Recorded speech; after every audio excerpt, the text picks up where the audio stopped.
I think leadership is tremendously hard. I mean, if it was easier, we'd see more good leaders. And honestly, I mean, the more I study it, the more I think it's frankly one of the hardest things to do on the planet is to lead effectively.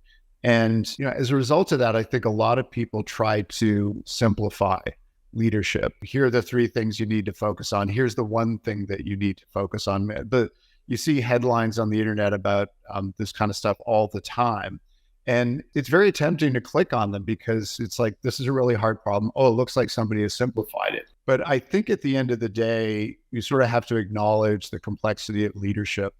And it's always based on three variables, which are ever shifting, right? In any leadership situation, there's three variables. One is you as the leader and your personality and skills. There's the collective personality of the people you're leading individually and as a group.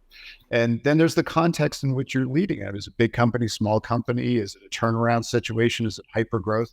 And with those three things, like those three sides of a triangle, you get an infinite number of variables. That's overwhelming to a lot of people. And so to me, one of the most useful frameworks, I think it's important to separate discussions of leadership into two categories. There's things that you do as a leader, tactically, strategically. And then I think the second category is how you should be as a leader. And I think those are two very different discussions. But on the topic of how to be as a leader, one of the things that has been very helpful for the people we work with in my consulting role now is to sort of understand leadership as a series of paradoxes or contradictions or balancing acts. This idea of like, yes, you need to be compassionate, but you also have to hold people accountable. There are times you need to be demanding. You have to have confidence as a leader, otherwise people won't follow you, but you also have to be humble. And you can sort of click down almost every aspect of leadership and set them up as those pairs, these kind of opposing forces.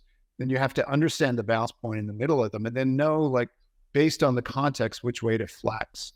And, in the conversations that I've had with aspiring leaders, that's been a useful framework for them because we really need to get away from the, 3 bullet points or here's a Venn diagram of 3 circles on a whiteboard that somehow magically explains leadership because it doesn't work that way.